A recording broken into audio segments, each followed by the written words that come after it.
Good afternoon, everyone. Welcome to our Ordinary Council meeting of the 22nd of April 2026, which is being held at the Urbenville Hall. And thank you very much for the Urbenville people for hosting us today.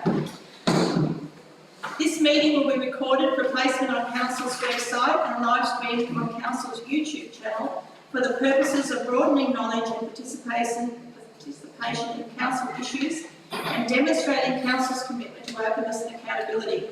All speakers must ensure their comments are relevant to the issue at hand and to refrain from making personal comments or criticisms or mentioning any private information.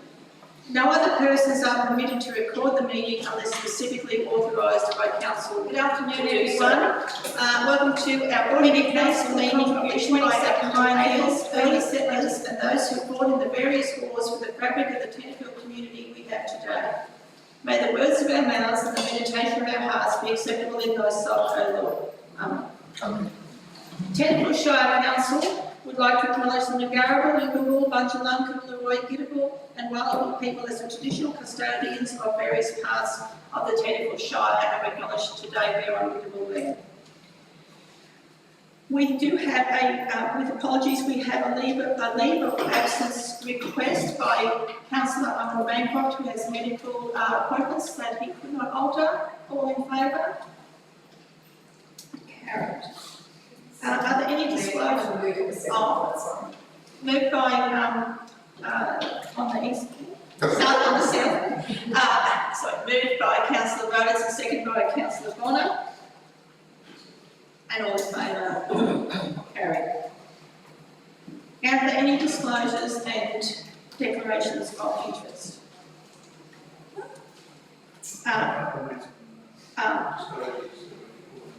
Yes, there is a disclosure, but it's in the confidential section, and that's held over. We now move to page 8 for the confirmation of the previous minutes. Item MIN3-26. If I may have a mover and a seconder, please. Moved by Councillor Petty, seconded by Councillor Purcell. Now, are there any comments, questions, Councillor Petty? Thanks, Madam Mayor. Through you, to do with the notice of motion to last month's meeting to pursue the declaration of ground, I commend and thank you, Madam Mayor, for the effort that you made straight away to pursue that. The comments and the people that contacted me since that in the media coverage that I got, I was really blown away with it. Our community is hurting pretty bad, and with the really good coverage, and I mean that, journos here, to that night, and the context of that, how it's changed and what the producers need to do now, has been really well received in that community, and ones that I've spoken to, please go and get on those lines and get on the things you need to do, because that's where it's at the moment. So important, Madam Mayor, this time that I refer to little places like Lisbon and the Friday night beer night. Get people together, setting flat, they go, it's not all about alcohol, it's about getting together with the community and listening to each other, people that they can talk to. It's so important, we all know that. It's only 6 years ago or 7 years ago since the last one we were doing, it was too soon. And I do thank you for the work you've done, and having to work like that. Thanks, Councillor Bateman. I've looked at the map since that meeting, and just in this 1 month, we've gone from, obviously the western side was very much drought affected, and there were some areas heading towards the Rocky that were drought affected in south of town. Now, all the Shire is drought affected except for up this end, but none of the Shire is listed as actually in drought. So I'll follow through further now and say, well, what is the trigger? We've got double deckers and double deckers leaving from up the top on the tableland, out definitely down the Urbenville way. What more is required? We've got empty dams left, right and centre. What more is needed to be actually droughted rather than drought affected? So a bit more work to try to do there. And unfortunately, if they do pick such a freight subsidy or whatever, to be great for diesel pricing, it's not as simple as before, No. if you're an ineligible shire, because now it's an individual business by business, which is going to be very time consuming for the people who assess the claims, let alone the people having to compare now instead of just filling in a form. It's going to be producing lots and lots of economic information and everything else. So, but it's changed very rapidly, and we've got an addendum item later to do with our drought triggers for the town dam, and Matthew will be able to fill you in today with the latest very dramatic drop in dam dams. Thanks. No, thank you, Madam Mayor. Thanks, Councillor Eddie. Councillor. Thank you, Madam Mayor.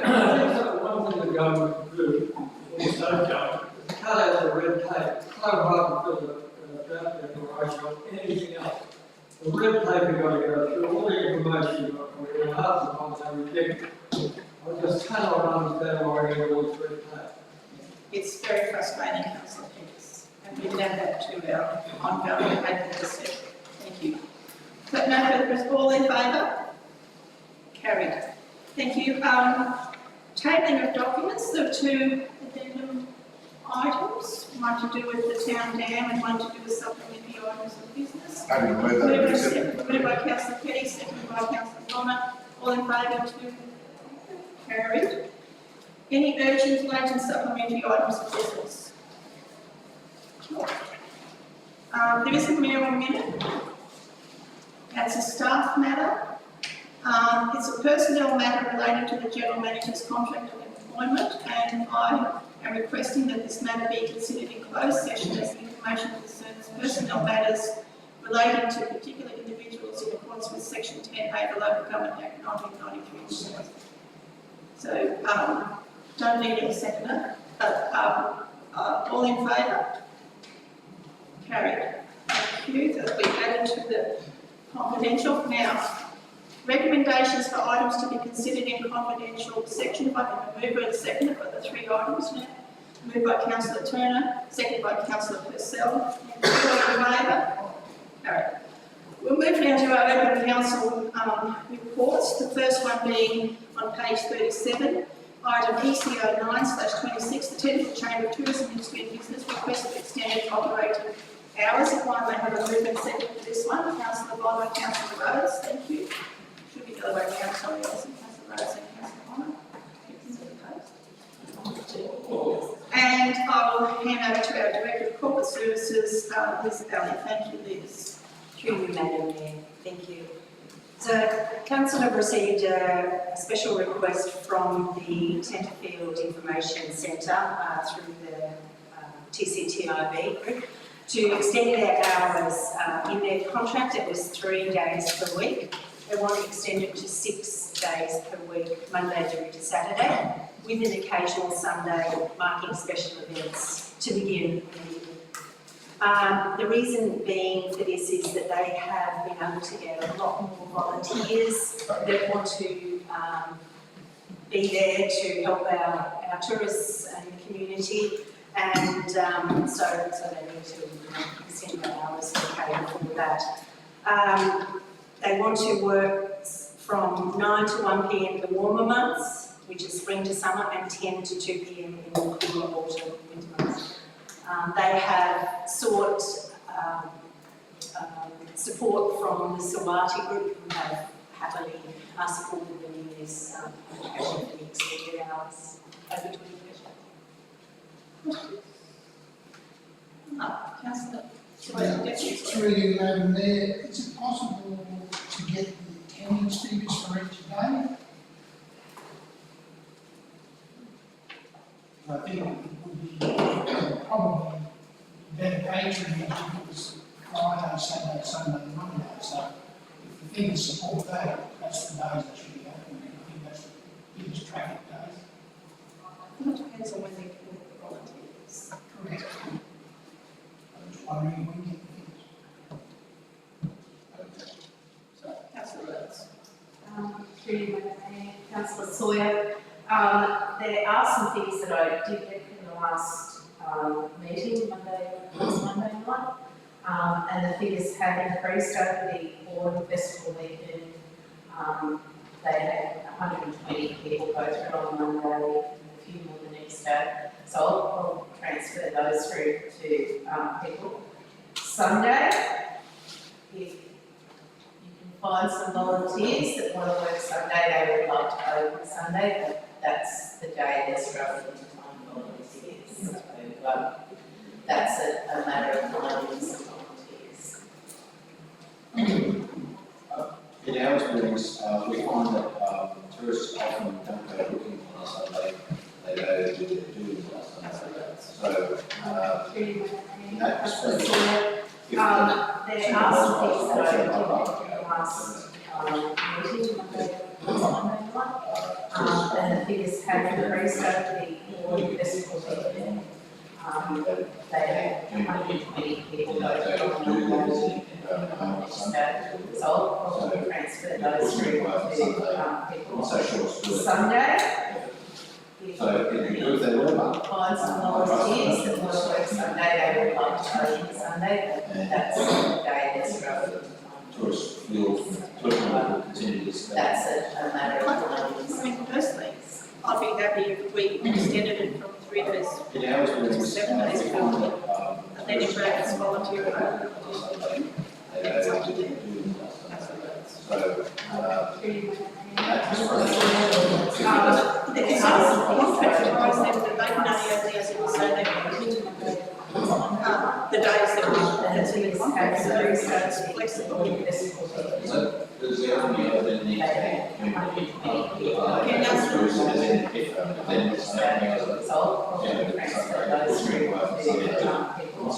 Sunday, so if you do that well, then find some volunteers. Always, so say with the occasional Sunday market session, it's what they say, with the occasional Sunday volunteer will continue this. rather than just special days.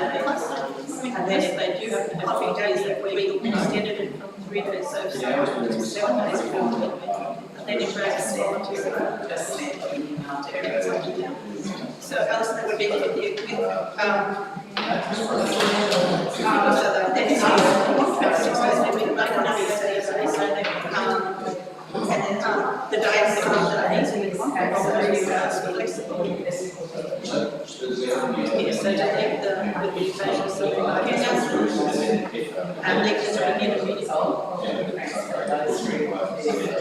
and on Sunday, volunteer. So if you do that well, then Find some volunteers. Always, so say with the occasional Sunday market session, it's what they say, with the occasional Sunday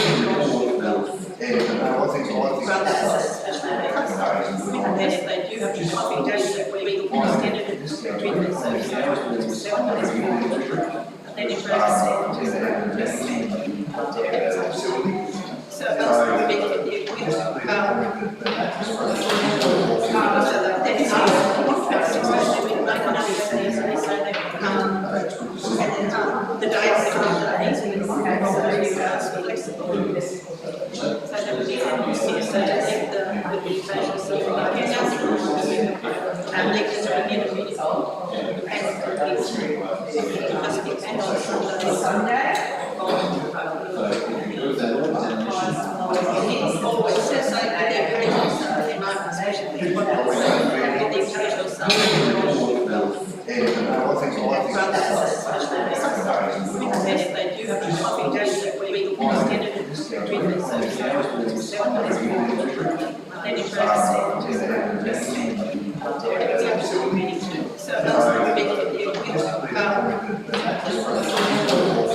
that then it's contract, so that we can make another say, so they and then the days that are in the contract, so it's flexible. So that would be yes, so to have with the occasional Sunday market and they can begin a meeting and otherwise we would keep it Sunday, so if you do that well, then find some volunteers. always so say with the occasional Sunday market session, it's what they say, with the occasional Sunday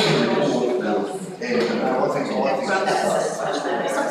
And then if they do have the coffee days that we extended it to 3 days, so 7 days, and if so Alison would be with the so that then it's contract, so that we can make another say,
Cafe storing a number of items which Swati has concerns it's blocking easy access to the stage area. So it's just a short deferral while there'll be an on-site inspection and discussions with obviously the Porto Cafe lessee, Swati and our staff.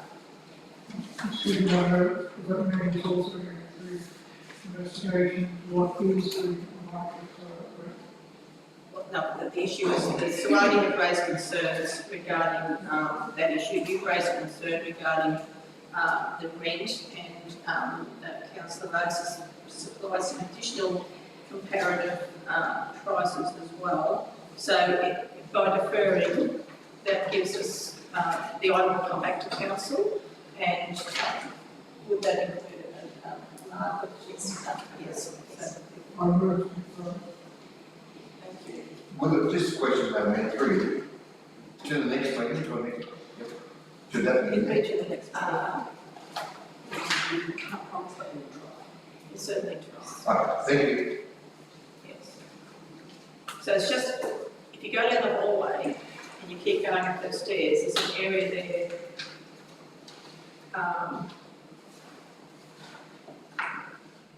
Before there was stuff that was moved to, because there was more stuff right out the back as well. That has been relocated. When we were trying to get the tourism spending information there, there was an issue with space, but this other issue has arisen through Swati looking at it as well. And so, the object of it is to have a look at it, the practicalities, and reach an amicable something. It may require, for instance, something in the lease that says there must leave a space of a certain amount, whatever it happens to be. But our staff will meet on site. Councillor Rhodes and myself are the School of Arts councillors, so we can attend as well, and we'll work through it.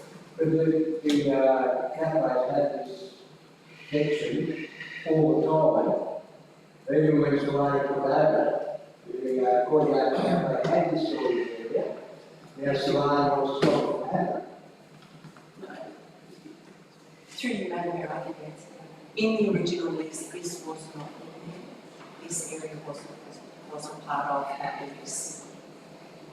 We've used all the time by then. But anyway, I moved to the So you can second, councillor Murphy has moved. Councillor Costello seconded. All in favour of deferring? Carried.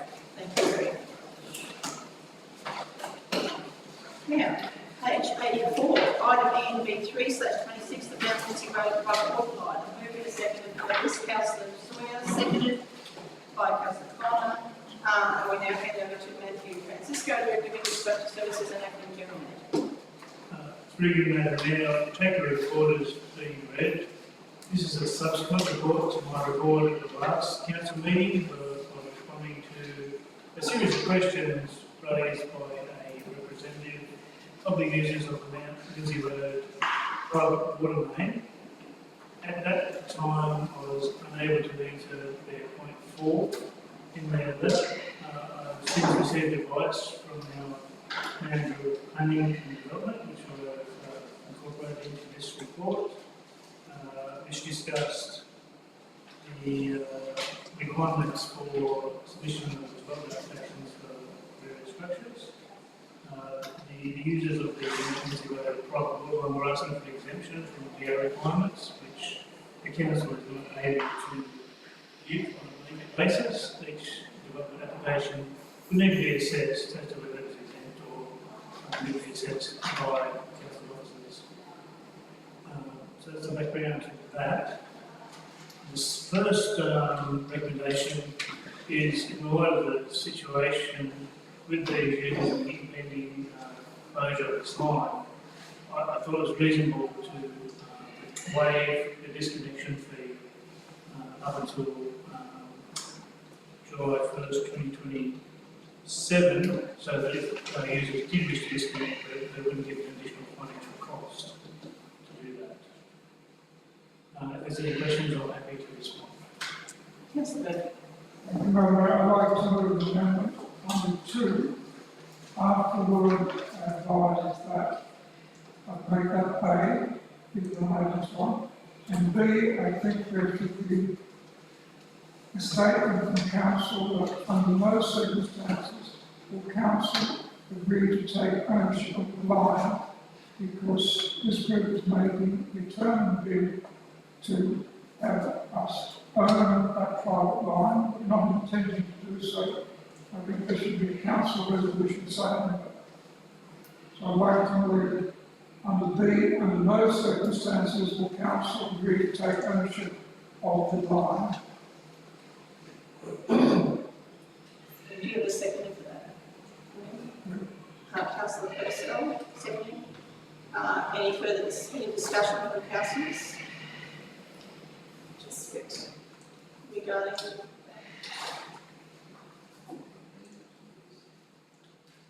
Like it changes the intent of the motion as is, like it's completely new. After advises that this becomes A, is labelled that, and B is one.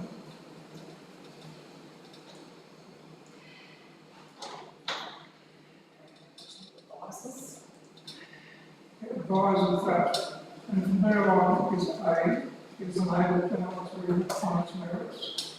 Then a new paragraph, sub-paragraph B.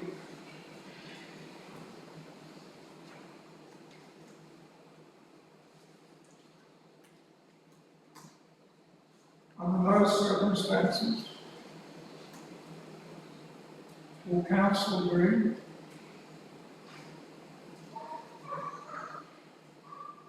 to take ownership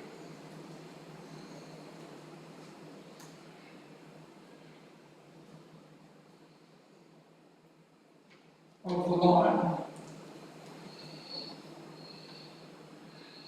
of the private line?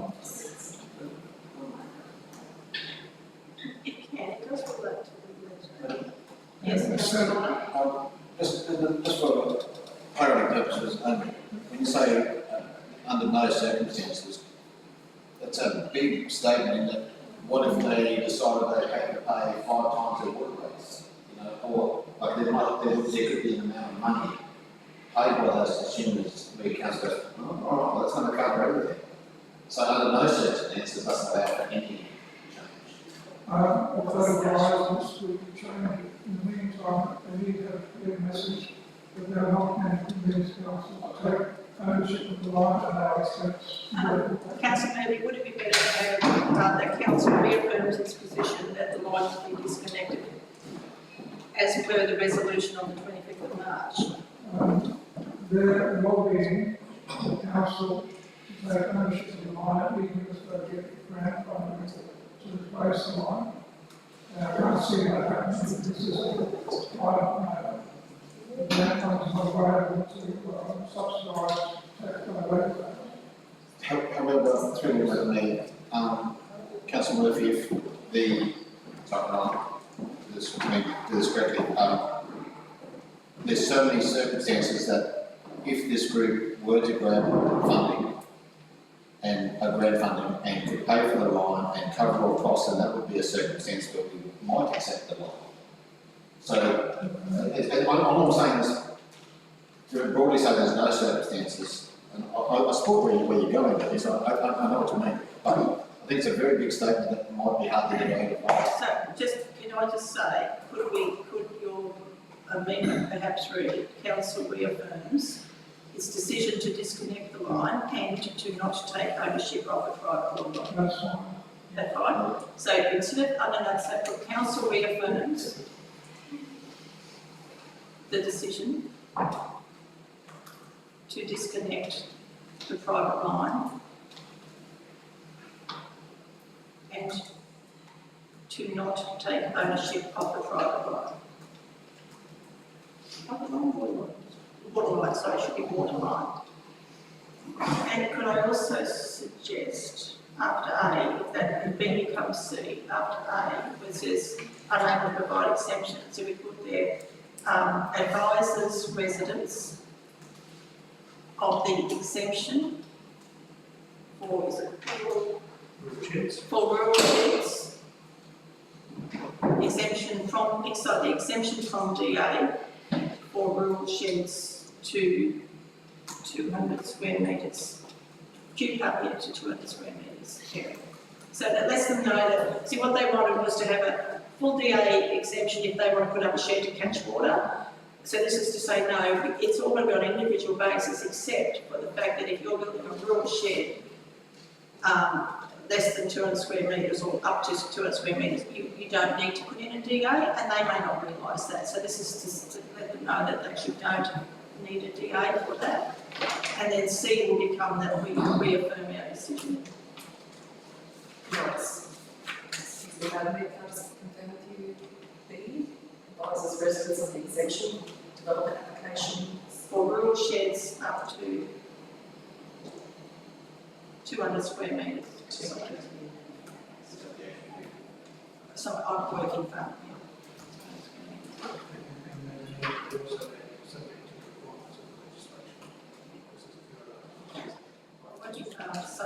subject to the legislation. So it just, it's not like a 2-acre block, but I mean, some of those are harms, and they need to know that they actually don't have to put in a DA for everything else. Is that all for you, everyone? Okay, we'll now vote to accept the amendments. All in favour? That becomes the motion. All in favour? Carried. And thank you, Matthew. That's resolved at least some of their financial concerns. Page 89, item ENB 4/26, now street parking dog complaints and property condition and petition. May I have the seconded for all of this one? By Councillor Rose, seconded please by Councillor Turner.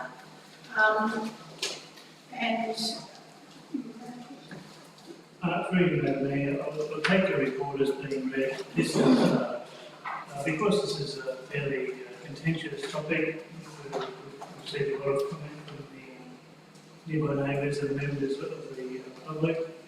It's just an update, just to let council know where we're at the moment and what actions council staff are taking. If there's any comments or questions, I'll answer them. I just wonder why there is a paper there, it just seemed to be like a barking dog. I know it's a big deal, but I found it strange to be in the report, because I've always been on council, I've never seen nothing like this come on. Wasn't it because it's been going on for years, I'm aware of that, that but particular situation? I'm not against it being in there, my question was why was it, that's all. Because usually it's dealt with by the ranger, and if the police didn't agree, that's all in-house stuff. It's really, the reason is it's become such a hot topic that we thought it was appropriate for all councillors to be aware of what's going on, take their questions, and to let them know what was happening, just because it is becoming a significant issue. Yeah. Thanks, Nathan. Thank you, councillor. I'd like to make one comment and suggest an amendment. Our college lies several hundred metres away from where this is happening. At night, they close all the windows on the northern and southern, eastern sides, and close internal doors so we don't get broken doors.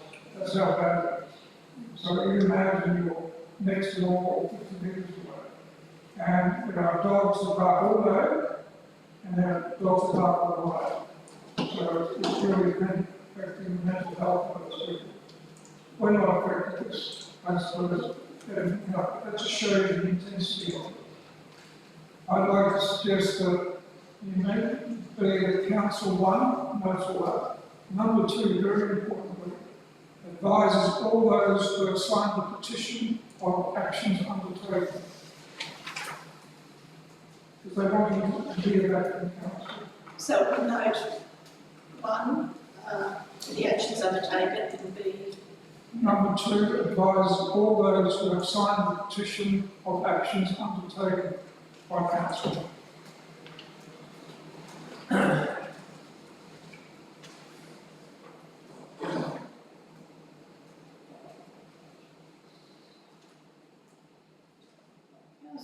seconded, councillor Levy. Councillor Sawyer. Second. Comment, please. Just before, I apologise about me, I meant to ask this when I started.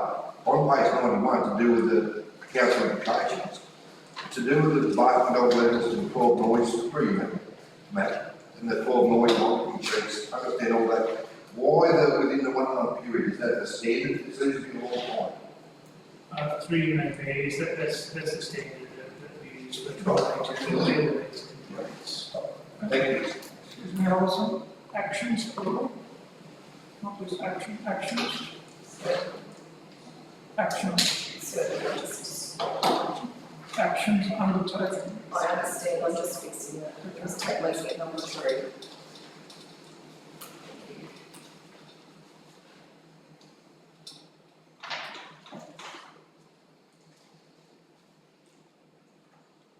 So we advise all those who signed the petition of councils, you got advised twice. Advise all those who signed the petition of council's actions. It should be who signed it. Those who signed it. That's what the nurse said. All those who sign. The petition. Be advised of councils of the actions undertaken by council. Yeah, just of the actions undertaken by council. Thanks, Alice. Now, Tom, that's councillor Peters, sorry. Thank you, Madam Mayor. I'm just wondering how many dogs are allowed in a town area for each block? Two, I Opposed think. to. This guy said down the hill, I think we have 20 for a grill. Well, there's 2 houses concerned in the proximity. There's one in Martin Street that's 5 dogs. How many? Councillor Bonner.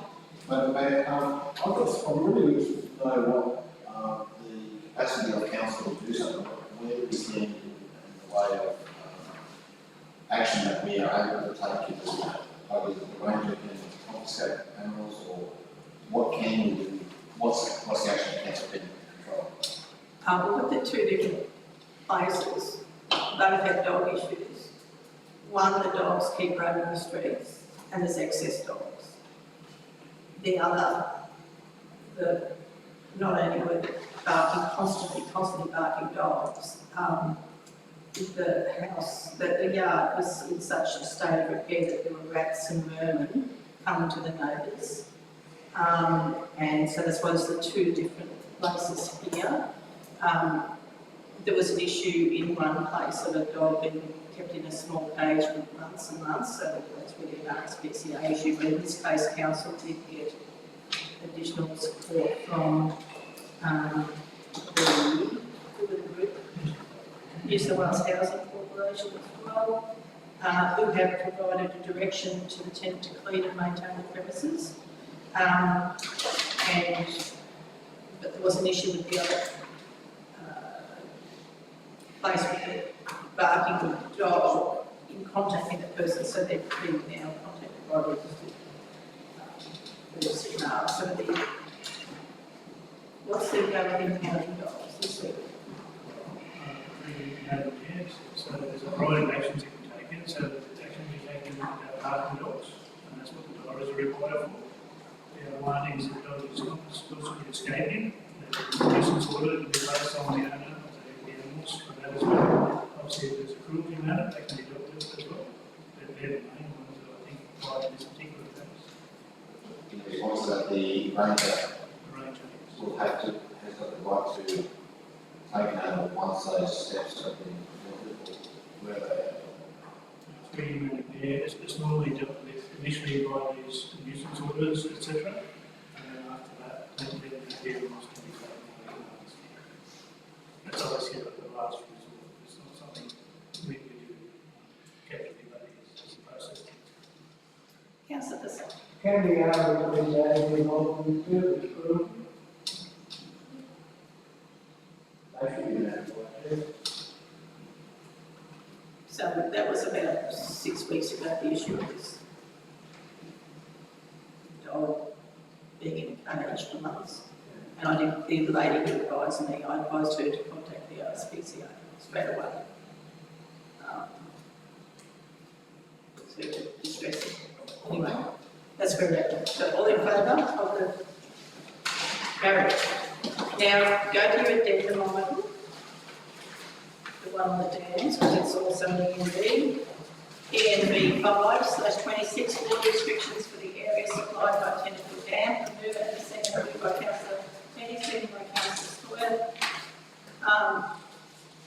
And I'll hand over to Director of Infrastructure Services and Acting General Manager Matthew Francisco. Thank you. Through you, Madam Mayor, the genesis of this report is a series of queries and concerns raised by members of the public and from councillors in relation to the water levels in the dam at Tenterfield. The current level of the dam this morning is 75%, that's down from 78% last week, so that seems to have dropped a little bit, quite quickly. It's concerning given the unusual dry time. We went from an extremely wet period last year. The dam was full, or water storage was full, to then almost no rain really since before Christmas. So the usage of our residents is quite high at the moment, based on the advice from our water supply team. So hence the proposal to consider imposing no water restrictions immediately to preserve our dam water. Also, it is having reviewed the trigger levels in the drought management plan. It's proposed to revise those based on where we're at the moment. I understand the council has revised them previously, so I've proposed to change the position of water restrictions to more conservative levels in the future, so subject to public consultation. So if I could just go through the comparison table, if that's okay, councillors. So level 1 would be imposed in the government and the future of 80% rather than 70% currently. Level 2 would commence at 75% rather than 60% currently. Level 3 would commence at 65% rather than 50% currently. Level 4 will commence at 50% rather than 40% currently. And level 5 will commence at 40% rather than 15% currently. And as you'll be aware, I come from a very dry, arid area of the state. I'm very concerned about having level 5 being closed at 15%. It's almost too late. Can be garden water, which coming from a farm. So background, the last thing people want to do is cut water, especially for so I think it's prudent, especially for the 5 that they imposed much earlier. But on the other hand, we should consult with the community in proposing that we publish this proposed changes and receive feedback for 28 days. Any questions? Thanks, Madam Mayor. Through you, Matthew, with all the good work that we've done in the number of years ago to sort something in order to the walls, I thought the walls were to supplement our water supply. Is that in some management that's not in this report? Through you, Madam Mayor, there's currently a study going on for the boards to ensure that they're appropriate to be used. And that's being carried out at the moment. We should be getting the results back in the next couple of months. I apologise for my ignorance and what used to happen, because that mushroom that's out there, Shirley Park wall would provide that water into the dam. Is the new boards found, do they go straight to the filtration plant, or will they come into the dam and shooting up the water?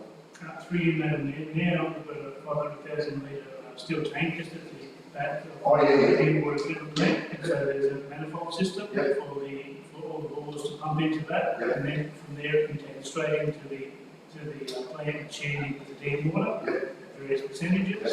Once that's been given approval by the regulatory authorities. Right. Thank you, Matthew. Thank you, Madam Mayor. Councillor Thank you, Madam Mayor. Just two-part one question, thank you. Mr. Delano, imposing level 1 restrictions as of today, that's on new stand. Through you, Madam Mayor, the current level of the dam is 75%, so yes, we'll be able to do that. Of course, the next question is, however, you say we're going to ask for community feedback in respect of the proposed changes that were already enacted in the change. Through you, Madam Mayor, I guess the recommendation from myself is twofold. Due to community concerns and well of being dropping relatively rapidly and high water usage, I'm recommending we move immediately to level 1, and then, as consequently, to reconsider our trigger levels in the future.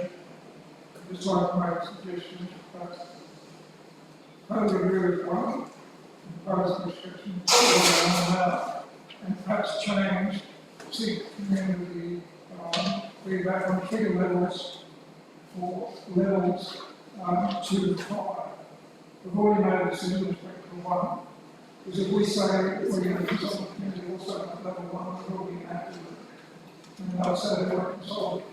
That's an emergency step that we're taking. So that's the emergency step. So when you change the whole management plan, the whole thing has to go to the community.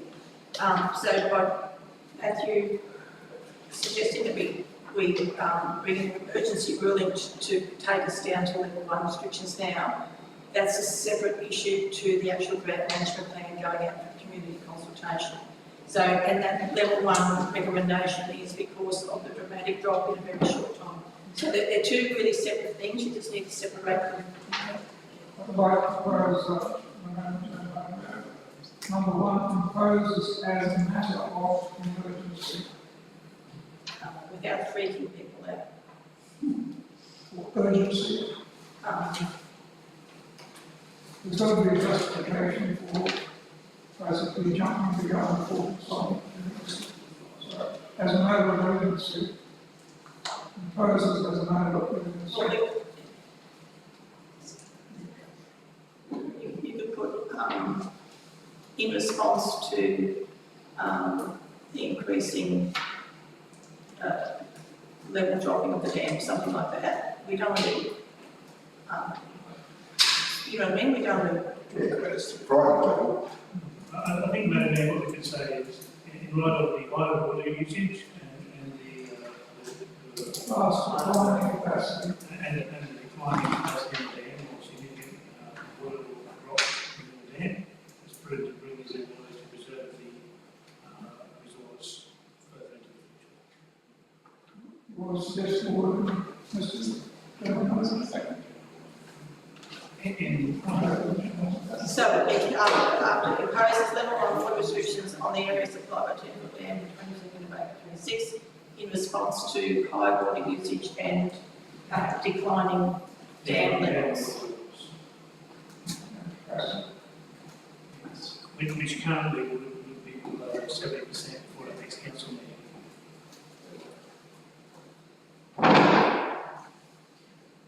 Dam water levels. Just a comma after 26 and a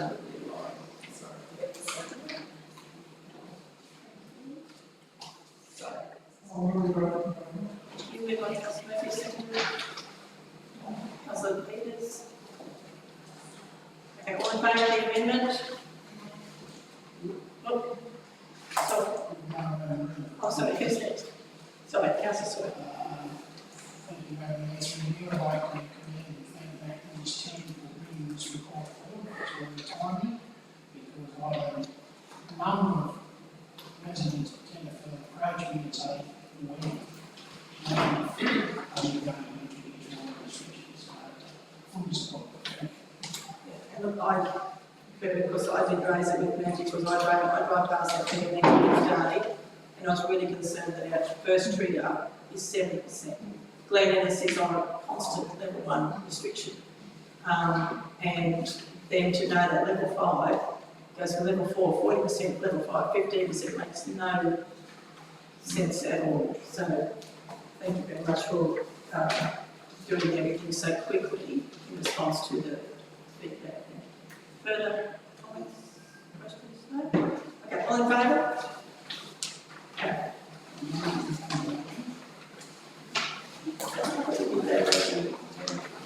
We already did the voting for the amendment. Oh, no, no, you said no issue. We had to change it. Yeah. Yeah, so we kind of did vote on it before, and then we kept all the motions. That's all. We did actually vote. Thank you. Okay, so now we could, and we of course will have media notification and communications to the community of the level 1 and also that this was out to the public. And we've got Elizabeth here from our Town and Country Journal. I'm sure we'll put something in the paper. Thanks, Elizabeth.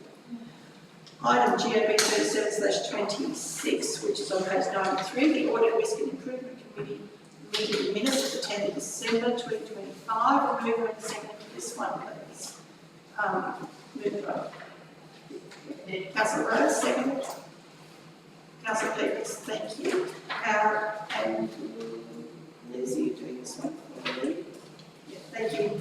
Corporate.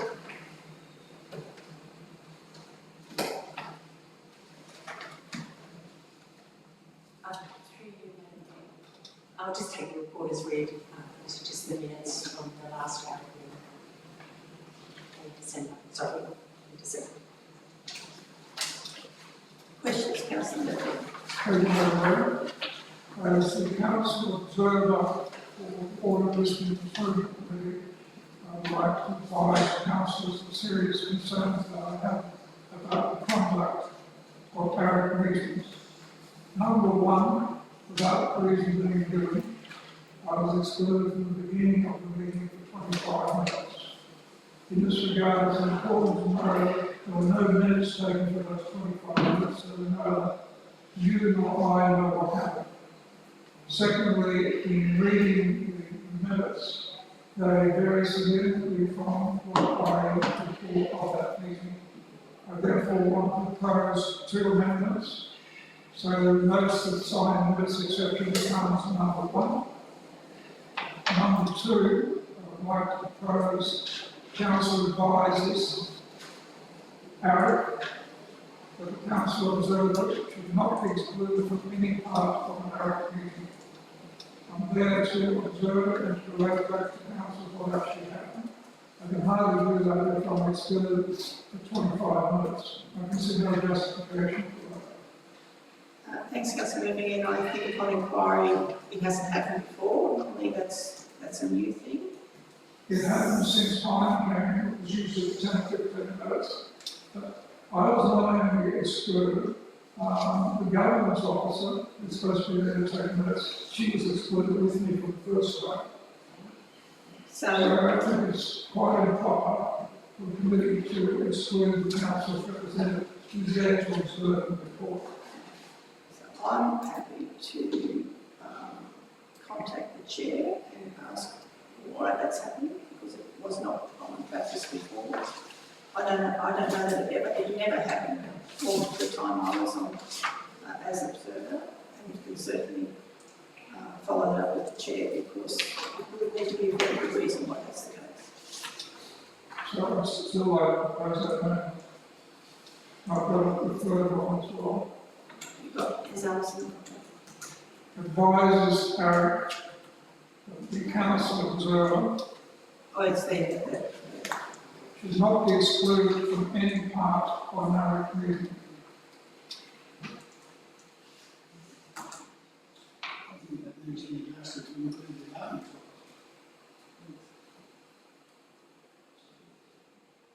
Councillor Murphy, happy for that to be? Yes. So that'd be that council observer and the governance officer are not excluded. Yep, thank you. What was your next amendment? Need not exclude, need not exclude. From any part of an ARIC meeting. When I was a consultant, I was trained meetings to focus on the most important points and to remember exactly what was said. 3 important points were made during that meeting, and the chairman has said they weren't. I know they weren't. I would like to, number 3, request that all of each ARIC meeting be recorded to ensure that the minutes represent a complete and true account of the meeting's proceedings. That's the only way we can ensure that the minutes are going to reflect what was said.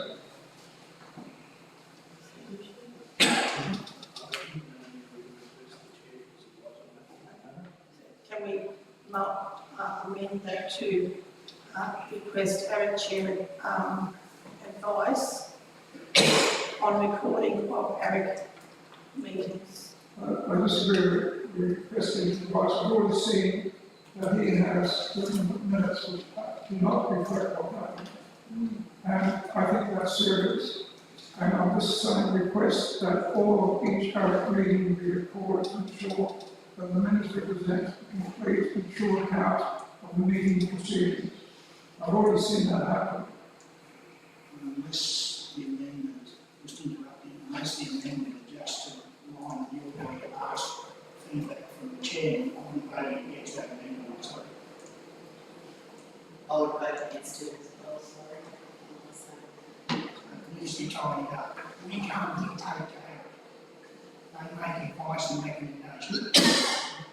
We need to talk to the chair and give us a unified manner to get to the bottom. They agree that we should not have any exclusion, or we support that part, or we cannot support that last part. The amendment will go down if you keep it the way it is. I'd like to compromise. Request the mayor to consult with the ARIC chairman as to the recording of proceedings. Nailed it. Thank you, Mrs. So, Madam Mayor, can we just have a definition of 1.3 then, please? So that would be council,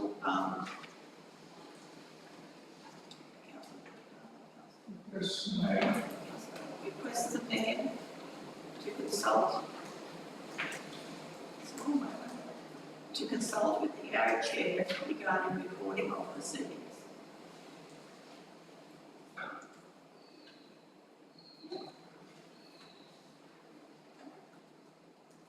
Thank you. Seconded for your, Councillor Sawyer. the recording of the, sorry. Proceedings. The, check. Yeah.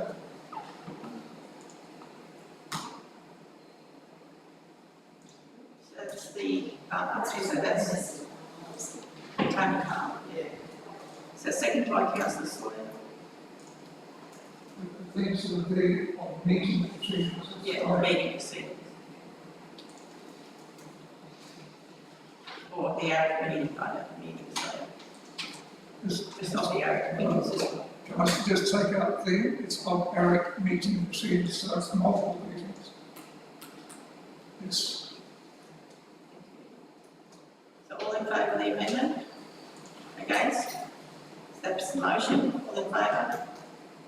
Carried. Now, we will move to finances. Page 108, item GOB 38/26, report on loan balances as of the 31st of March 2026. Move in a second for this one, please, Councillor Penny. Second by Councillor Rhodes. Thank you. Please have a report. Through you, Madam Mayor. So I'll take the report as read. Our balance on the loans currently is 18,494,412. The interest rates are pretty much in line with what you would get with high ones, pretty much in line with what you would get if you tried to refinance at the moment. So we haven't even looked at refinancing these because we don't believe that it would be our interest. Any questions? It's nice to see that it's no longer 20 in number. Yeah, and other months we've seen anything like a difference of 100,000. This is a difference of half a million, so it's been very well done. Congratulations to the team. I'd like to congratulate the staff. In our time at council, I've been here for 5 years now, whatever. And I couldn't be happier to see a good reduction in loan amounts as things progress. I know we've had to borrow money in the early years, and I think the team are doing a wonderful job in reducing our principal balance. And I just need to go on record with our staff here to be doing a wonderful job. Thanks, Councillor. Councillor Bissett. Maybe, Madam Mayor, what is the actual interest rate? So if you look at page 110, look at page 110. Yes. There's a Oh, yes. and it gives you what the interest rate is for each of the loans that we have. Yeah, okay, so what the question is all about is, how much actual interest, if we put money in the bank to invest, how much interest do we get on that money? That's the next one, next item. Because what I'm saying is, sometimes better to park the money to those who pay on the loan to save interest than what it is to earn interest. So if you work out the difference between those two, where would you put that extra money you got to earn interest? Is it better to put it on the loan and with the drawback facility, or is it better that that's the question. So currently at the moment, our interest that we're earning on our investments is relatively high, and it's higher than some of the loan expenses that we're paying, some of the interest that we're paying. So we're much better off the way we are. Continue paying that loan out and continue investing that excess money that we have. There are 3 that are in the 5% with the loan interest rate. Like I said a minute ago, I think if we were to go out to try and refinance those loans, they would probably be about that rate. Now, I understand what you're saying between the two, but we would have to look at what the savings are or what the costs are to pay out the loan earlier. We haven't actually done that exercise in the last year. We did previously, remember, when we refinanced some of them. We haven't done that on these ones. When we looked back a year ago, there were some loans that were going to cost us quite a lot of money to get out of, which would have been these high interest rates. But I don't have to repay that. Like, for instance, I've got a loan, and most of my money I on the loan every fortnight, and then as I draw back, And then all of a sudden, if I draw all back the money, I'm gonna get another $100, $150 extra, or say, on interest. Where I was going to get that interest, if I put that money in the bank, and I can go for it back. Yes, we would have So to not have that take sort of away facility. more, I'm saying, just keep it the same interest. Now, in some cases, yes, you're right, the interest is cheaper, and you can actually use the money you earn from the interest, but then again, the save, say, 3 or 4%, which is why you put it on the loan, to take off. That's the only question I have. Yeah, no, so we do kind of keep a bit of an eye on that. So but at the moment, it's much better. The way we've got it is working quite well. We've refinanced the ones we can refinance. We've got a really quite a good interest rate that we're earning on our investments. And like Madam Mayor just said, you've got to have a facility on your loan to be able to pay out more to save interest. So if you wanted to put more onto your loan than what your normal repayments are, you've got to have that facility set up. Yeah, look, I know you know what you're doing, and I'm thinking you're doing fantastic, but if the question I've got to ask, but that's how I work my finances, and it's so very well. So, just a question, and thank you very much for that. That's okay. No, thanks, Councillor. And it does, I mean, we've got a mortgage that does have that drawdown facility on it. And so we put extra money in that loan, our interest rate drops dramatically, depending on how much extra you've got in. So it is a good thing if you've got that facility available in the loan to start with. You usually don't do things. Yes, that's one of the things. But really all facilities, like you're pouring money in there, using credit card and more money and pay the credit card before it climbs up, you say, bucket load of interest. You know, so anyway, go on, well, thank you. Thank you. Any further questions? All in favour, say aye. Carried. On page 111, on the other side of the table now, we've got item GOB 39/26, the investment report, for the period ending 31st of March 2026. Move it, please. Councillor Rose, seconded by Councillor Peters. Thank you. And once again, it is directed for Through you, Madam Mayor. So the investment report has stayed at 35 million. Again, for a period up to the end of March. So we had 5 investments that we reinvested and we're going to quite a reasonable interest rate on those. questions. Councillor Murphy. Thank you, Madam Mayor. I'm Director of Corporate Services. I'd like to compliment you and your team on this excellent result. It's very well done. I remember when I first started the council, we had nowhere near this amount of investment. So, very well done. Thank you, Mr. Kemp. I did have a query last time about looking at investing in the Regional Australia Bank because they're now eligible for council funds with their ratings and they are the only bank in town that's open 5 days a week and they do give part of their money back to the community. And as General Manager Klein had said that yes, they've been a very good bank and it's something we should look at. I don't know if you have time, we want us to even investigate that. To you, Madam Mayor, so I did have a talk to the staff about investigating that. As yet, I haven't got feedback or an answer to you on that one yet. Thank you. Councillor Bob. Through you, Madam Mayor, Director of Corporate Services.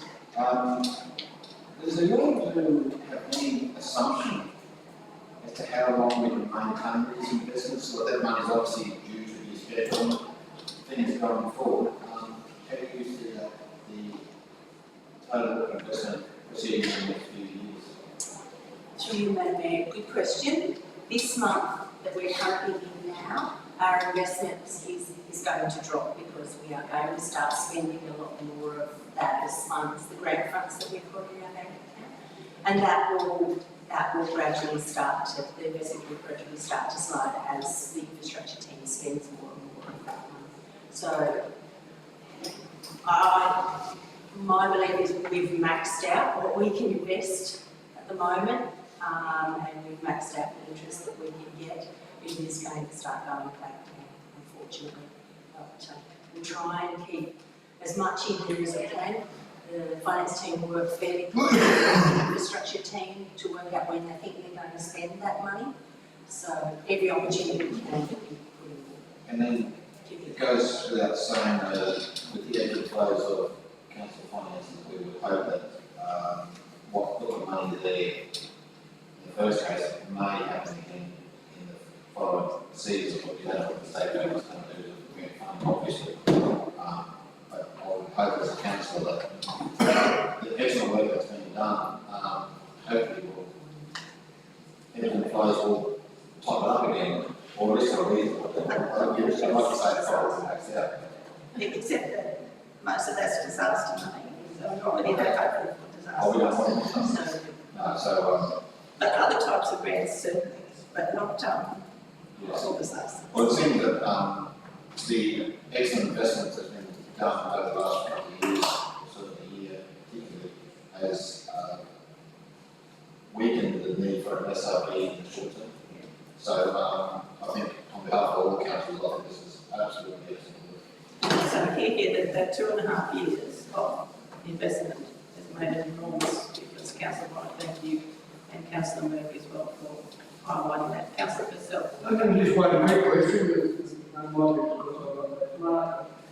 the interest earned on the grant money, the investor grant money, the interest earned on that, can you spend that in the general account, or must it go on to where the grant?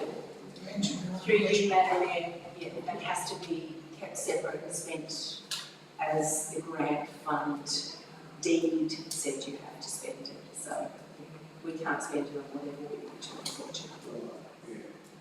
Where the investor put that on the line, the saving. Can't put it on the line, they just got to be invested in. Okay, that's perfect, thank you. Yeah, and so just, the grant for the Urbenville water and the bores in the villages, that all has to stay in the water fund. Any interest, and road stays in the general fund. And quite often, because of the lag in getting some of that work done, the interest actually helps cover any increase in cost. Like look at the moment what Matthew's team is facing with increased cost with diesel and increased cost in bitumen and everything else. That interest, unfortunately, where we could use it elsewhere in the general fund or in other parts of roads, will have to probably go back into those grant. No, I understand what you're saying, and I think which makes it even more so to do a great job. Through you, Madam Mayor, just one other thing. If you notice in the report, it mentions the interest rate for the general fund account, which is just our general working bank account. We have a really good deal, and this is one of the reasons why when I first came here we weren't investing quite so much, because at that point the investment rate you were getting on interest for alternative assets was very similar to the rate you're getting in the bank account. And again, our bank account is 3.85%, which is a really quite a good interest rate earned on a working account. Thank you. Thank you. All in favour? Carried. Page 115, item GOB 40/26, the capital expenditure report as at the 31st of March 2026. I move it and second it, please. Moved by Councillor Sawyer, second by Councillor Peters. Thank you, Liz. Through you, Madam Mayor, so this is just for your information, really, just to give you an indication of where we are up to on the 31st of March with our capital spend. In the graph, and it's better to look at the A3, it's the bigger, we have spent up until the 31st of March 11,887,739 out of our budgeted 23 million we said we had to spend. So, I believe that we're going to spend quite an extensive amount in the next few months. Open to questions. Madam Mayor, Mr. Director of Corporate Services or Director Infrastructure Services. With the new budget of $23,258,000, only $11,887,000 spent up to the 31st of March. What is the probability that council will spend another 11 million in 3 months. I can answer that one. One of the biggest budget items we have is Land Stations Road, or Fraser's Cutting, as I like to call it. It's a project worth about $37 million. There's been some interesting issues with that, and we've got through the issues with the New South Wales Reconstruction Authority. Once, just as council will recall, we've awarded that contract to a contractor. The contractor is ready to go. Once we get the permission to proceed, that means it's very quick. So it depends just when we get the government to spend that money on that contract. We could spend on that contract, which will be in 3 months, $10 million. So it's ridiculous, so heavily weighted towards one particular contract, which is, it's got some administrative issues with the re-damage from tropical cyclone Alfred. It is the cause of that. So once those administrative issues are resolved, we'll be able to proceed back with it. All is almost done, contractors, tending ready to go. Once we go, our issue will be keeping money up. Thank you. Councillor King. Thanks, Madam Mayor, through you to Acting GM. Matthew D, on this pulling out of the Captain's report, just because of interest, the question to do with the roads recovery on the couple of million there, you've got ongoing materials connect bridges under construction twice a week, a new project repair to Wines Creek. What's wrong with Wines Creek? Oh, that's Wines Creek down the western side, going over to Wine. Yes, through you, Madam Mayor. That's the bridge going to the Wine Quarry. Yes. Yes. An inspection was carried out on that, and it was down to the, it's a dual deck bridge, which I spoke about before to council. Yes.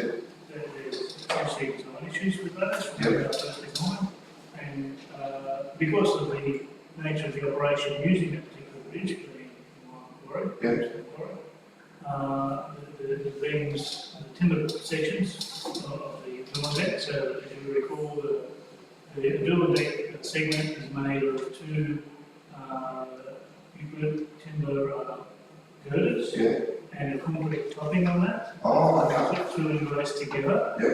The timber girders are sagging, so a specialist company has been engaged to put some carbon fibre strengthening measures on those particular girders, amongst other things. So that, because that's where we join, correct me if I'm wrong, that's where we join Queensland and the Shires across the river, so there's no input, that's our bridge? Through the yes. Right. We don't get it. Through the that may not be good if we only maintain halfway. Well, the reason without it being problematic, it's all about relationships, and we've shared in costs with bridges with neighbouring shires, and I just wondered what responsibility that actually have there. Through the that's something we could investigate. I don't want to make it I'm just interested in that stuff, that's all. No, that's not a collection of the council of some pretty nice people. And the other one to do with that same little graphic thing there, that Pies Creek bridge, where are we doing the bridge at Pies Creek? Through your Madam Mayor, there's two bridges and a causeway we're doing down there. I've been and inspected it. They're very small, single-line bridges, but they're in extremely poor condition. Right. Really, They're wooden structure now. They're wooden structure now, those bridges.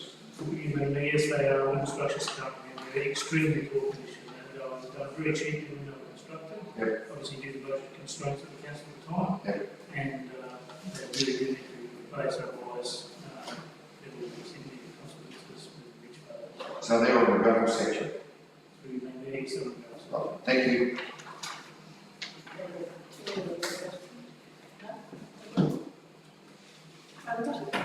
Very good. All in favour? Carried. Thank you. Page number 32, item GOV 41/26, quarterly progress report, January, February and March 2026. And this is from the Office of Director, Corporate Services. Move and second for this one. Councillor Murphy and Councillor Rhodes. Thank you, Ms. Director of Corporate. Through you, Madam Mayor, I'll Okay, take this. Through you, Madam Mayor, I'll take this report as read. It's just an update for you as to how we're travelling against our delivery program for the company.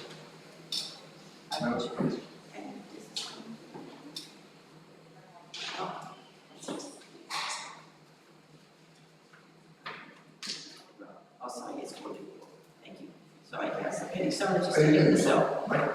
Yes, you. Thanks, Madam Mayor. Through you once again to either Matt or all this, but I'm working on this report. So this is our quarterly progress report, January, February, March.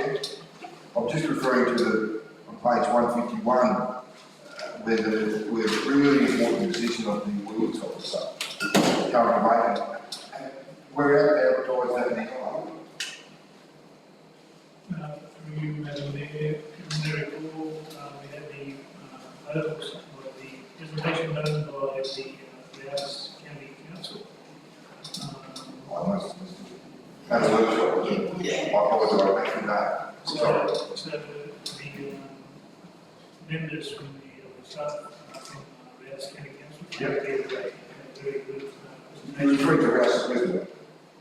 Rouse County Council, yes. So they do weeds management, water supply, and flood mitigation. Yep. The team that does the weeds management has given us a presentation, which we requested as well as that presentation proposal, which we've now received and intend to present that to the next council meeting, council's consideration.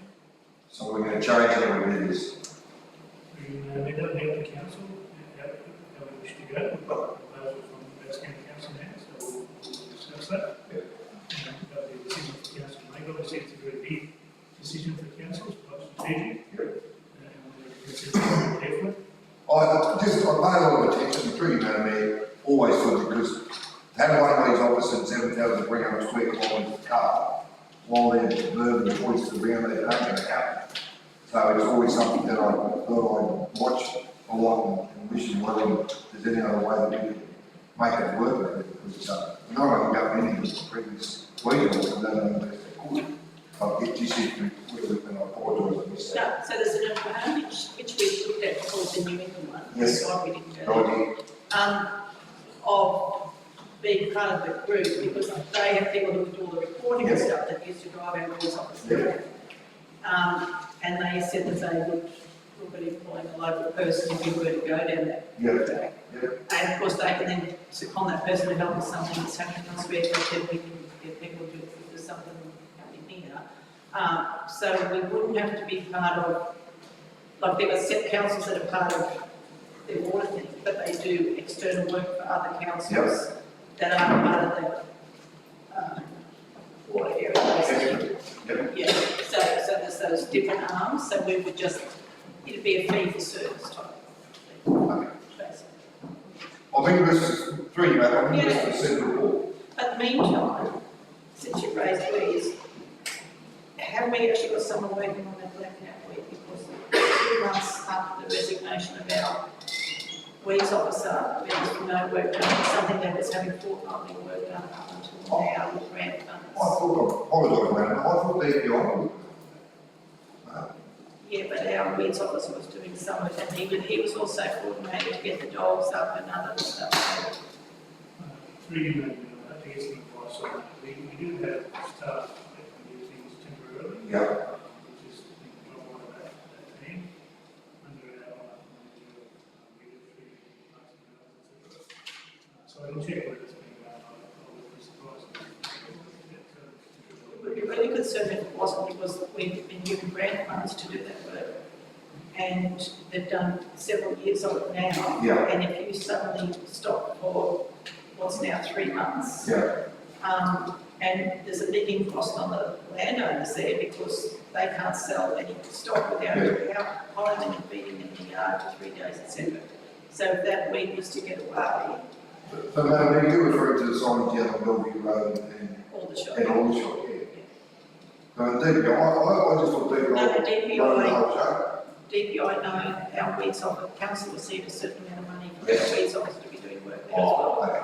And if there's been nothing done, I know the landowner is concerned that there hasn't been anyone there, certainly up until a month ago, so, thank you for that, Matthew. Thank you. Councillor Murphy. Again, I'd like to compliment the staff on the time and effort that's gone into this report. And to highlight, particularly useful is, shows our strategy for installation, operational plan, activity, and then measurements. It's very easy to read. Thank you. Councillor Murphy, any other questions? You've got all in favour, just say no. Carried.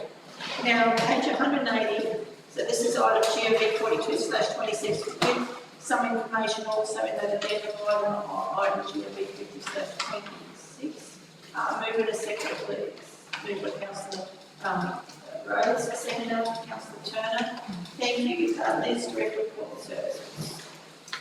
Through you, Madam Mayor. So this is just my normal monthly report, but this month I've put in the property operational and the commercial property listed.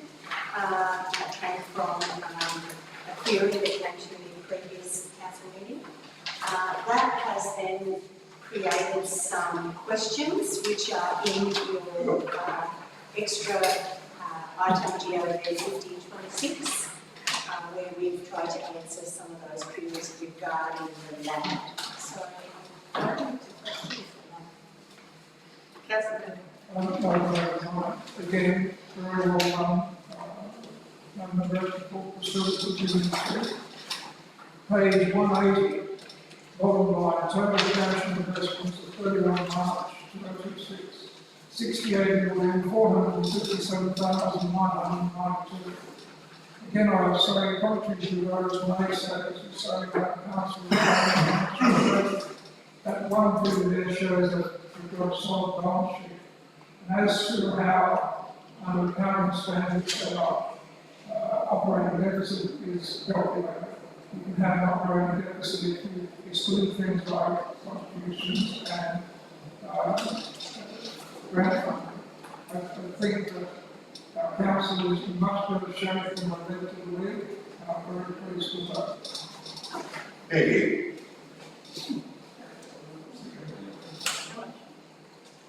Thanks, Councillor Murphy. Any further questions regarding?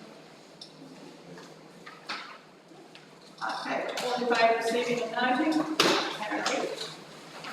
Page 192, item GOV 46/26, infrastructure services director of public report. Mover and a second, moved by Councillor. Happy to do it. A couple of questions. And a seconder. Councillor Rhodes, thanks. Matthew, this is just take us through the business. So, thank you. Sorry, this is Carly, questions going to you too, yes, so questions to our, Commenting questions. Great work on the do with Mark and Return. I think it's come up really, really good. It looks good. In the couple of ratings on the matter, I think it's great.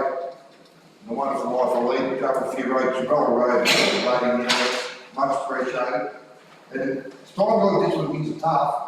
People on the land that do little jobs are getting done, not so much a little job, that they feel that people actually care. You know what I mean? I see the stockpile of material out on the back grade, ready for the reseal, and that's great because then it comes out a big build, but that'll be much appreciated. Now, I know it's not a big section that talking to James outside because he wasn't going to be to me. And I don't talk about operational matters, the other time I had to ask him because I drive past him enough, and he did tell me the area where the department was at, and it was much appreciated. And so I'm really clean, thank you for that. And on page 198, the replacement of the two Toro motors and drive. Where are the inches or they already down? Three manual, they're manual. Both those mowers were very old. Yeah. And they've got main mowers in Yeah. town. They're not using a huge amount at the moment. They're poor seasonal conditions, but the season will change. Yeah. But those ones were starting to have significant number there, so it's the big ones in town. Yeah. And Madam Mayor, to do with the through you, the SAYA, that's in as outstanding numbers, and I think the SAYAs, they're pretty tough and what cattle going through there, and I think it's so good to see it used on a continual basis. It's supported by our local people, and to see the three crushers are being replaced in the three old ones in a yard there, I have asked last month. Yeah, so that's still going to be auctioning those crushers. That's my understanding. Our manager of that area is on leave at the moment. It's been good. Yes. Thank you. So, Thanks, Madam. councillor Brothers. Just one comment that I received from business people in the Main Street area about parks and gardens. There's been increased cleaning and looking after the facilities, and many business people are commenting on that right across the whole Main Street area. So if that can be passed on to those staff. Thanks, councillor Rose, because I mean, you have raised that and with photos just showing that it did need attention. It's good to see that the staff have responded with that cleaning of the tables and seats and things like that. We only have I know with the pool there, fabulous, they didn't quite get to the 20,000, but they got to 19,367 attendees. They were desperately trying to get, and as you may recall, council had in the March, at their last meeting, we waived the $2 entry fee for the community day. It went with, they had over 250 people attended that day. Had a fabulous day. It was great because it was great weather in between two cold weekends. So it worked very well. So that was much appreciated by people, even though the $2 is a very low fee anyway, because we want to encourage people to swim. It was still appreciated. So yeah, just couldn't quite get there. But I do notice there's some issues with the pool, such as chlorinated water seepage and a few other things that we need to look at in next year's in the budgets there.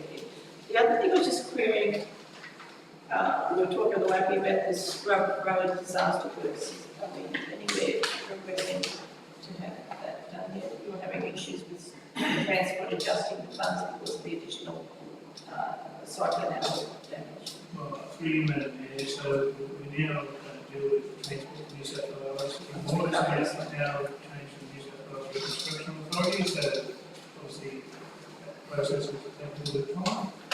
But in relation to Scrub Road, I'll have to check a particular status of that one. I think this one was treated individually, and I'll need to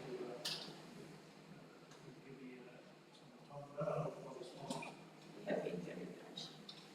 It's just that it's got two quarries operating on it, and it was at such a stage that people wanted the school bus not to use it.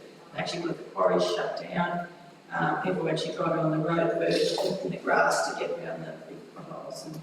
And it was, I mean, the patch-ups top has helped to alleviate some of that, but it's just getting worse. You know, the longer it goes on. It's heavy, isn't it? It's huge. Especially those trucks. Really, I understand that how the users of that road are happy with that, and we are empathetic with that, those users, because of also the road we'll do it as soon as we can. It's a high priority on our natural works. It's very keen to get done. It's not signing it up. It's just a processes. We're very keen to get it done. We get a lot of things about that. And this is the frustrating part. And for so much water, it sheets off here and now, and straight in under it. So, Councillor Turner. So the infrastructure manager, very good that the track 4 is finished. Yes, the record is operational, so the record is working, it's finished, so it's time term, obviously, listen and review, we're working as well, so there'll be communications in that in the very short future. It's just, we got it last week, except that communications officer was on leave last week, so it's working on that now. Councillor Moore was actually for me. Just a supplementary question to the board. I noticed, in ratepayer listen, contact me about this very slow fill rate of the listen board. Filling from the tank, filling 1,000 litres, he said there is there for an hour. Fill the 1,000 litres. Seems like a long time to fill from more that's already in the tank. So, just like to that look at whether there's a slight problem with the pump. Because I'm not sure if there's something over the end that's saying that, but if it's already in the tank, to fill it 1,000 litres in an hour, it's pretty long way. Three minutes, we'll check that, just see if there's a reason. Very reasonable. Is that listed? Because that was about the fill rate of the actual company down the board. So, which, okay, that doesn't mean it should be, it's already in the tank, it should be. Yeah, three minutes, yes, it should be quicker than that, it's, we've got to remember these assets are quite new and there could be some technical problems with them, so they get these reports, it's important to pass them on, we'll get them as we can. No, I think Councillor Petty's right, Well, for a second, I apologise, I just moved the plot a bit. But my question, the three Madam Mayor, go back to the report, ask something that's related in the report, is a law question also. I think that's part, the three Madam Mayor to Matthew, and because it was written this out, non-possible. Back in the last round, we provided freedom. I do, there's only three people told me, so I went out and looked. There's been a break-in and stuff told from that, so it's not operational at the moment. What the question is, what's that future, and are we going to go down the road again off that water again, basically? There was some infrastructure stolen from that particular law. My understanding is that an insurance claim was made, that infrastructure was fixed, and now it's not functional again. And the report as to why it's not functional. But our team will work with that. It's very disappointing that if people abandon these, vital community assets and stealing infrastructure from them, it's just very selfish, can I say? Yeah. And has really an impact on the users of that service. Yep. In relation to the price for the water, if you like, I can prepare a report for the next council meeting and consider whatever rate council would like to charge for that. There were two triggers before. It went to half price, and then when we went into the next whatever declaration, it went to fully free. Yes. So whether the current drought affected is the half price trigger, I'm sure, and whether then the drought is then the free. We'll just need to check, it's in a policy somewhere there. Because it did drop to half and then it. Yep. Forward. Yeah. Steve, And what did they do? You're in the bush. oh, we're national. Through you, related to infrastructure services, is there a way to limit how much any particular user can take? So that we don't have a situation where someone pulls up the past 1,000 user tax and fills them up. Is there a way to stop abuse of the original price water free? Three, Madam Mayor, we've been reports on that so far, I don't know if reports on that in the last round. I didn't. News wasn't just let's pause. So what happened last time is, like a lot of farmers would come in with a pod and they'd take it back and then they'd fill the pod at the 9 million yards or whatever, and then they go back to get another load. There were some people going out with some sort of tanks or pods or something and then taking the water back to the gardens in town, but there was no way to, which is not what it's supposed to be used for. It's supposed to be for fire and stock, but there was no way to actually just follow them around the town to see where they were taking the water. But there wasn't a high incidence of that. I think because there were so many people using it, I think it was pretty, people were pretty game to be so blatant about misusing that water. Although now, you're seeing very blatant misbehaviour, like people drilling holes in the side of the internet to recycle fuel. So I wouldn't be surprised not to. And it may be, I'm not sure, do we have a camera there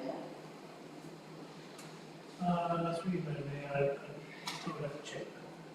Because there was some talk of putting a camera there, one to stop theft, but also just to make sure things were being done the right way. Okay. Thank you. All in favour to receive no? Carried. And page 200. Item GOB. We've got 200. Oh, I was already over the sorry. Item GOB 47/26. Workforce Safety Risk Records and Communications Report. Movement seconded, please moved by Councillor Kelly, seconded by Councillor Rhodes. And Alison, our Executive Assistant in Media. Are there any questions for Alison? I'll take the reports being read and have any questions or comments. We actually had a question yesterday that, oh, why don't you list every single Facebook post? But then what was really interesting was how some posts have that like over 10,000 people looking at, others are, 281, and then you've got huge amount. Thank you. So, Councillor Murphy. Thank you, Madam Mayor, to Executive Assistant. This report on workforce statistics as at the end of February is 13. Could you advise what is the current level of vacancies, and do you have any idea of what the current vacancies are likely to be at the end of June? Madam Mayor, I'll take that on notice unless our acting general manager is able to assist on that particular item. This information comes through to me to complete this report. I don't have the current numbers through our HR manager, but our acting general manager may know. Thank you. So, question to the acting general manager. Do you have any idea of what you expect the vacancies will still be at the end of June? Through you, Madam Mayor, several of these positions that are made down here under recruitment are well advanced in the recruitment process. And the recruitment process that we follow is quite thorough. Obviously, it's important to get the right people on board. So several of those positions will be filled before the Thank you. Thank you. I have a concern on page 203 with the monthly group health and safety stats, how they've increased in recent months, from November onwards, except for a drop in February, because that's always indicative that there's a trend, and then small incidents can potentially into a big incident. So I did ask this question, and acting GM Matthew did say that that's, you get more toolbox talks, more, and that does include contractors incidents as well, not just Through Madam Mayor, there's a real focus on safety. Excellent staff in that area, they're doing an excellent job, and on what they're doing the best they can, but we need to keep the focus on that. Nothing further. All in favour of receiving and noting? Carried. We go to page 212. Item GOB 48/26. Council Work Services request for March 26. Move in a second, please. Moved by Councillor Sawyer, seconded by Councillor Rhodes. Take it as read. Alison, our Executive Assistant, are there any questions? Comments? All in favour of noting? Carried. And our final item for the open session is item RES 3/26, Council Resolution registered March 26. Move in a second for this item, please. Moved by Councillor Rhodes, seconded by Councillor Peters. Any Questions or comments regarding the registered councillor Murphy?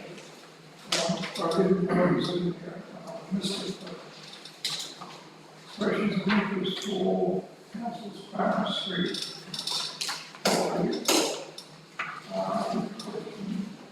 Copy to services. Where I probably asked putting out expressions of interest, and is there a form that's been done which can share with councillors? I'd like to know what's on there. Through you, Mayor. That's fallen out.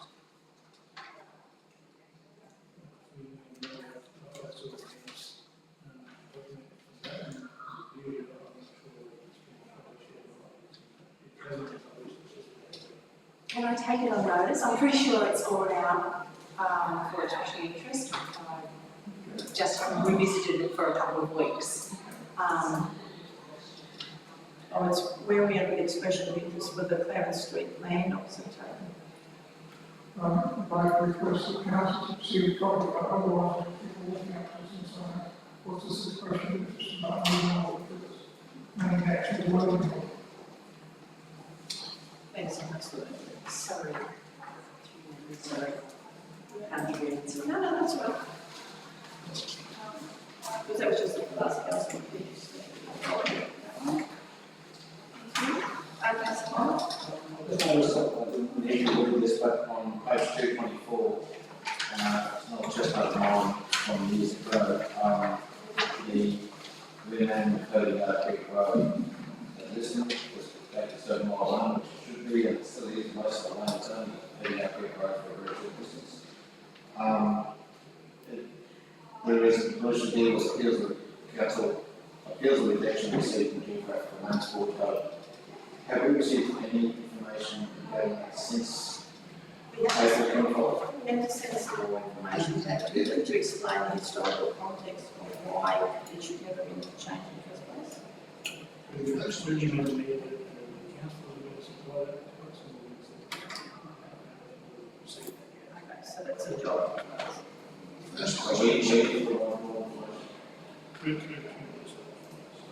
I've actually got copies of, to manager planning, as you know, we're doing some common code sign stuff the other day, and there's the historical maps that clearly say 30, 7 Mile Lane, etc., as well as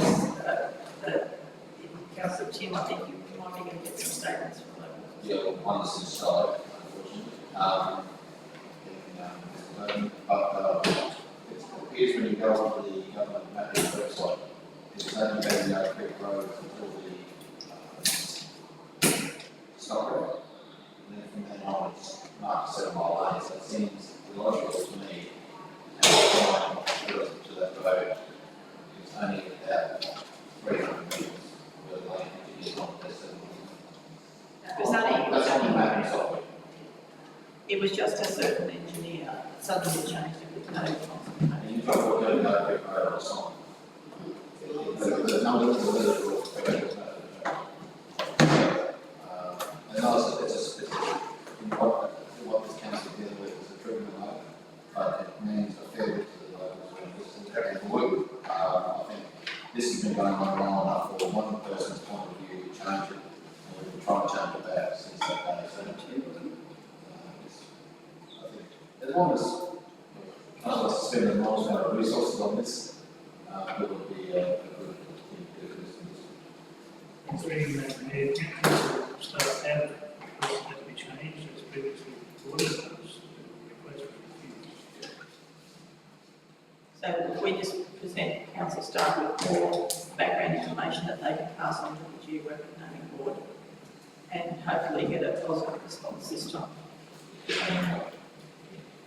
Thank you. Thanks, councillor Preston. Okay, just that one of the things I'm very first elected in the council, I've been pushing for the fence to the playground. But here we haven't been doing it. I can't see that on anyone here. It was discussed at the community meeting this morning. It's in the budget, it's in the current. Yes, but it says in this law outstanding actions required, it was passed last year for the July 100, and it's not what I'm saying, here. So just recently, Councillor Purcell, I got an old copy of the resolutions, because I was going to, some others I noticed have disappeared as well. So I was just going to go back through the other ones and mark off things that are still outstanding but not in the current version. So we can revisit those ones, but I'll make a note of that particular one. But that fence, those two fences are supposed to be done within this financial year, and so presumably our Parks and Gardens manager will be arranging.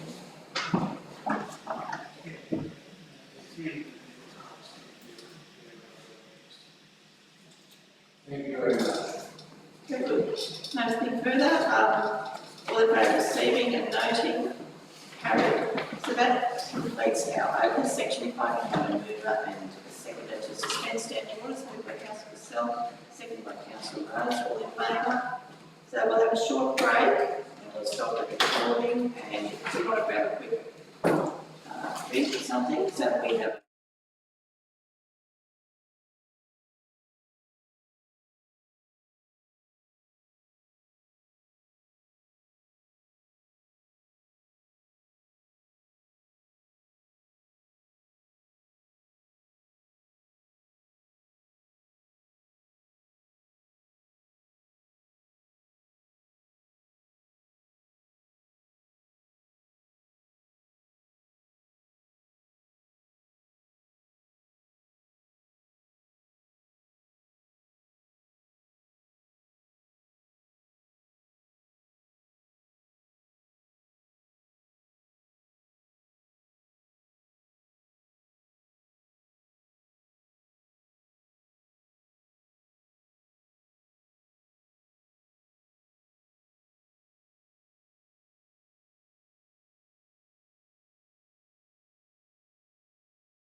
for themselves.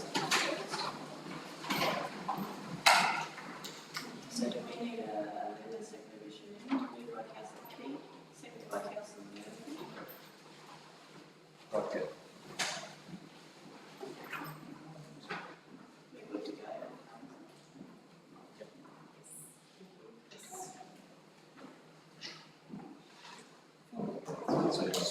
And now the secretary move that up, so that one read those amendments. Yes, sorry. So item GOB,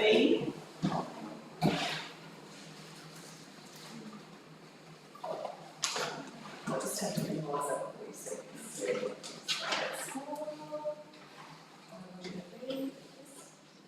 item GOB 49/26. Just bring it down to, yeah, thank you. That council acknowledges the declaration of the potential conflict of interest. Right. Can you see? Do you look at my shoulder? Sorry, it's there. So my apologies, it's very clear. The declaration of potential conflict of interest, as it is a safety precaution to protect the reputation of the council and staff. 2, approves the Director of Corporate Services as a signatory for the engagement of professional services contract RFQ 2025/26 project manager role, being RB Osling and Associates Proprietary Limited, and any future contract with this company where a perceived conflict of interest remains. 3, authorises the Mayor to delegate the Director of Corporate Services execution of contracts exceeding $250,000 to RB Osling and Associates Proprietary Limited. Item ECO 11/26 2025 Tenterfield Local Government Area Land Value Overview. Council notes the 2025 Tenterfield Local Government Area Land Value Overview provided by Value New South Wales to Council.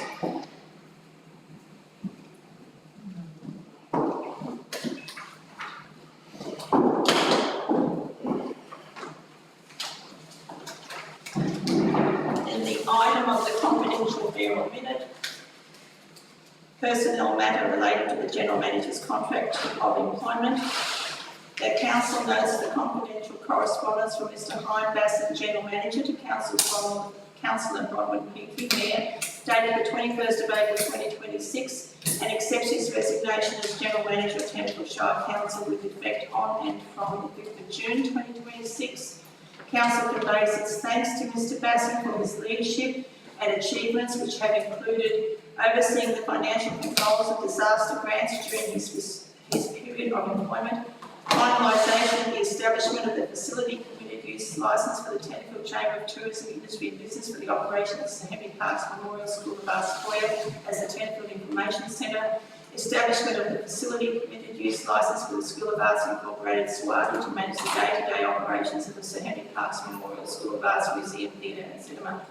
Pursuant to sections 336 and 351 of the Local Government Act 1993, Council has appointed Mr. Matthew Francisco to be the Council's acting General Manager when Mr. Bassett is on leave, and that delegation shall now continue to the 5th of June 2026. At the May Ordinary Council meeting, Council shall by resolution of Council appoint an acting General Manager until the commencement of a new General Manager for a maximum period of up to 12 months or until further resolution of the Council, whichever occurs first. The Mayor, following consultation with the Deputy Mayor, will be authorised to invite Local Government New South Wales and other suitably experienced external recruitment consultants to submit proposals to assist the Council with the recruitment process to recruit a new General Manager for the Council, and to appoint a suitably experienced external recruitment consultant to assist the Council with the recruitment process to recruit a new General Manager for the Council in accordance with the requirements of the Local Government Act 1993 and consistent with the Office of Local Government guidelines for the appointment and oversight of General Managers guidelines. In furtherance of the above and consistent with page 7 of the guidelines, the Council delegates to the Mayor the task of ensuring the selection panel is established, the General Manager's position description is current and evaluated in terms of salary to reflect the responsibilities of the position. The proposed salary range reflects the responsibilities and duty of the position. The position is advertised according to the requirements of the Act. Information packages are prepared and applicants selected for interview are notified. The selection panel referred to above prepare a selection panel report addressing the matters referred to on page 8 of the guidelines, which is to be presented to a future meeting of the council for consideration. Thank you. And with that, the council meeting is now. I don't think this is really wrong. This is a council resolution, which reads that the council Yes, it's council resolution in relation to the confidential mayoral minute. Alison will have a copy of this too in the minutes. That's why I wrote you to provide details.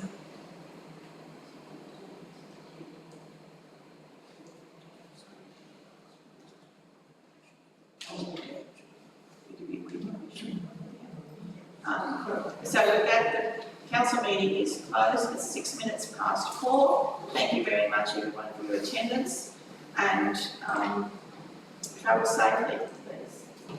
everyone.